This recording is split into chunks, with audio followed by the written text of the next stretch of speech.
একটা সন্তান কখনো তার গর্ভধারিণী মাকে খুন করতে পারে না। দর্শক, আজকে যারা ভিডিওটা দেখছেন প্রচুর পরিমাণে শেয়ার করে দেবেন আপনারা।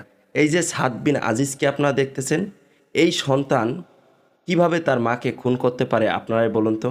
সে 5 ওয়াক্ত নামাজ পড়ে, সে মাদ্রাসায় অলরেডি লেখাপড়া করতেছে, সে তার মাকে কি খুন করতে পারে?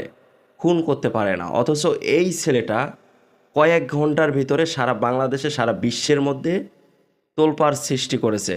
নিউজের পর নিউজ হচ্ছে যে সাদ বিন আজিজ তার গর্ভধারিণী মাকে নিজের হাতে খুন করে একটি মাত্র ফ্রিজের মধ্যে ভরে রেখেছে।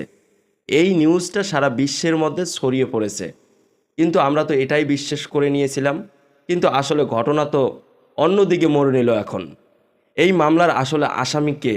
কে করলো এই খুন? কিভাবে উম্মে সালমা মারা গেল?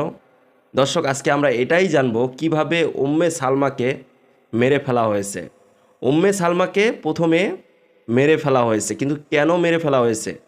উম্মে সালমার হাজব্যান্ডের একটা বাড়ি আছে, যে বাড়ির ভাড়াটিয়া থাকে এই মহিলা, যে মহিলার নাম হচ্ছে মাবিয়া। এই মাবিয়া উম্মে সালমার বাড়িতে একটি বাসা ভাড়া নিয়েছিল। সেই বাসার মধ্যে খারাপ কাজ করত এবং তিনি বাড়িওয়ালি হয়ে এই বিষয়গুলো মেনে নিতে পারে নাই। তার কাছে খুব খারাপ লাগছিল যে আমাদের বাসায় একজন ভাড়াটিয়া এসে এই ধরনের খারাপ কাজ করবে, আর আমরা এগুলো চুপ করে বসে থাকবো, এগুলো আমরা দেখব, মুখ বুজে সহ্য করব। উম্মে সালমা কোনোভাবেই এগুলো মেনে নিতে পারে নাই যে আমাদের বাসায় এসে এই খারাপ কাজগুলো করবে।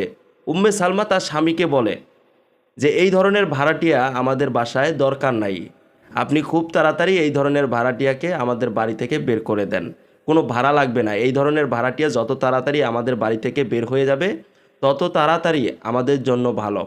উম্মে সালমা তার স্বামীকে এটাও বলেছিল যে এই ধরনের ভাড়াটিয়ার আসলে কোনো দরকার নেই, খুব তাড়াতাড়ি আপনি এই ভাড়াটিয়াকে বাড়ি থেকে বের করে দেন। কিন্তু তার স্বামী, তার হাজব্যান্ড, উম্মে সালমার হাজব্যান্ড এই ভাড়াটিয়া মাবিয়াকে বলে যে তোমার মতো ভাড়াটিয়া আমাদের দরকার নাই, তুমি যত তাড়াতাড়ি একটি বাসা খুঁজে নিতে পারো ঠিক তত তাড়াতাড়ি আমাদের বাসা থেকে তুমি বের হয়ে যাও, তোমার মতো ভাড়াটিয়ার আমাদের দরকার নাই। কারণ কি? সে বাসায় খারাপ কাজ করতো, যে খারাপ কাজগুলো উম্মে সালমা দেখে ফেলেছিল। এখন মাবিয়ার টার্গেট হচ্ছে যে এই বাড়িওয়ালির জন্য আমাকে বাসা থেকে বের করে দেওয়া হচ্ছে এবং এই বাড়িওয়ালিকে খুব তাড়াতাড়ি না ফেরার দেশে পাঠিয়ে দিতে হবে। তখন তারা প্ল্যান করলো 3 জন মিলে, তারা মূলত 3 জন ছিল। এই 3 জন মিলে উম্মে সালমাকে না ফেরার দেশে পাঠিয়ে দিল এবং উম্মে সালমার বাসায় এসে তার বাসায় দরজা নক করে এবং দরজা নক করার পর তখন উম্মে সালমা দরজা খুলে দিয়ে তার বাসায় বটি নিয়ে সে তরকারি কাটছিল। ঠিক ওই সময় কিন্তু মাবিয়া তাদের বাসায় যায় এবং বাসায় যাওয়ার পরে মাবিয়া উম্মে সালমার মুখের মধ্যে একটি স্প্রে মারে, যে স্প্রে মারার পরে উম্মে সালমা অজ্ঞান হয়ে যায় এবং অজ্ঞান হওয়ার পর উম্মে সালমা 2টি হাত বেঁধে ফেলে।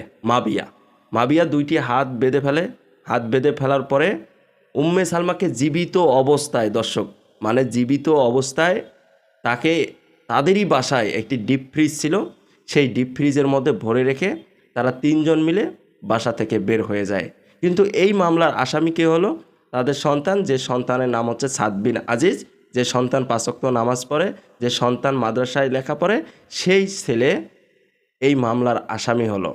কিন্তু সাদ বিন আজিজের ভাই বাবা কেউ বিশ্বাস করতেছিল না যে আমাদের সন্তান এই ধরনের একটি খারাপ কাজ, এই ধরনের একটি নিকৃষ্ট কাজ করতে পারে। কেউ এটা কিন্তু বিশ্বাস করে নাই। কিন্তু তাকে ধরে নিয়ে যাওয়া হয় কিছুমাত্র সন্দেহজনক সাদ বিন আজিজকে পুলিশ ধরে নিয়ে যায়। কিন্তু ঘটনা অন্যদিকে যখন যাওয়ার পরে এই 3 জন আসামিকে পুলিশ গ্রেপ্তার করে এবং গ্রেপ্তার করার পরে তাকে যখন মাননীয় আদালতে তোলা হয়, মাননীয় আদালতে তোলার পরে পুলিশ বলে যে এদেরকে 5 দিনের রিমান্ড দেওয়া হোক। কিন্তু বিজ্ঞ আদালত তখন তাদেরকে 2 দিনের রিমান্ড দিয়েছে এই 3 জন মানুষকে। এবং এদের আসলে কি শাস্তি হওয়া উচিত অবশ্যই সেটা আপনারা কমেন্ট বক্সে বলে যাবেন। এদের আসলে কি শাস্তি হওয়া উচিত? এরা শুধু একটি বাসা ভাড়া নেবে এবং বাসা ভাড়া নিয়ে সেই বাড়ির মধ্যে অনৈতিক কাজকাম করবে এবং তাদেরকে কিছু বলা যাবে না, এবং বাড়িওয়ালা দেখে ফেললে এরা মেরে ফেলার প্ল্যান করবে।